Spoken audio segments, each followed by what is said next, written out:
বিসমিল্লাহির রহমানির রহিম। সুপ্রিয় শিক্ষার্থী, আসসালামু আলাইকুম। আশা করছি তোমরা সকলে ভালো ও সুস্থ আছো। আজকে তোমাদের সামনে পরিসংখ্যানের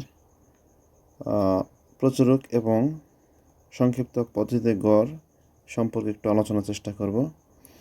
তো চলো শুরু করা যাক। দেখো, প্রথমেই একটি প্রশ্ন বলা হচ্ছে যে নিচে একটি গণসংখ্যা নির্বাচন সারণী দেওয়া হলো।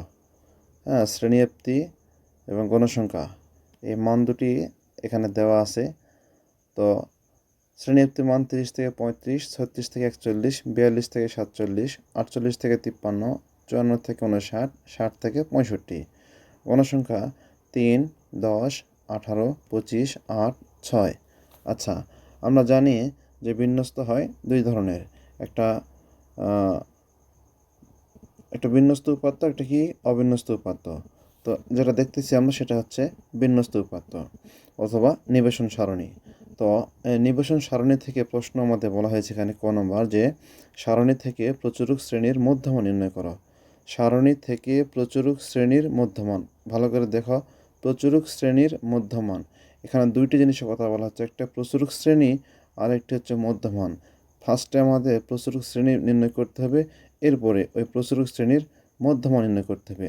তো আমরা জানি প্রচুরক হচ্ছে কোনো উপাত্তের মধ্যে যে সংখ্যাটি সর্বাধিক বার থাকবে বা রয়েছে তাকে আমরা কি বলি, প্রচুরক হিসাবে ধরে নিই। তো সেক্ষেত্রে আমরা যদি ক নম্বর প্রশ্নটি সমাধান করতে চাই, তো দেখো এখানে লিখে দেওয়া হয়েছে যে প্রদত্ত সারণীর প্রচুরক 25, যা 48 থেকে 53 শ্রেণীতে অবস্থিত।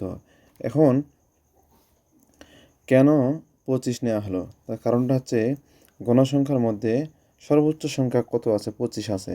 তো 25 কোন শ্রেণীতে অবস্থিত? অবশ্যই 48 থেকে 53 শ্রেণীতে। তো সুতরাং তাহলে আমরা ধরে নেব যে 48 থেকে 53 এটি হচ্ছে প্রচুরক শ্রেণীর। এখন আমাদের কি করতে বলা হয়েছে? প্রচুরক শ্রেণীর কি করতে বলা হয়েছে? মধ্যমান। এখন মধ্যমান নির্ণয় করতে হলে আমরা জানি শ্রেণীব্যাপ্তির উচ্চসীমা এবং নিম্নসীমা যোগ করে 2 ভাগ করলে আমরা কি পেয়ে যাব? মধ্যমান পেয়ে যাব। তো তো সেই অনুযায়ী এখানে প্রদত্ত সারণীর প্রচুরক 25, যা 48 থেকে 53 শ্রেণীতে অবস্থিত। তো সুতরাং এখানে যদি আমরা কাজ করি যে মধ্যকটা কত হবে, তাহলে মধ্যমানটা কত হবে? দেখো, মধ্যমান প্রচুরক শ্রেণীর মধ্যমান, এই মধ্যমান নির্ণয় করতে হলে অবশ্যই আমাদের মান দুটি কী করতে হবে? যোগ করতে হবে। 48 যোগ 53, 48 যোগ 53 করলে মান হয় কত? 101। এই 101কে 2 দিয়ে ভাগ করলে কত পাবো আমরা? 50.5। এটি হচ্ছে প্রচুরক শ্রেণীর মধ্যমান। প্রচুরক শ্রেণী নির্ণয় করতে হবে, এরপরে আমাদের মধ্যমান নির্ণয় করতে হবে। এই ধরনের যদি প্রশ্ন আসে ঠিক এই নিয়মে কাজ করবে, অসুবিধা নেই, ইনশাল্লাহ হয়ে যাবে। তো এবার আসি আমরা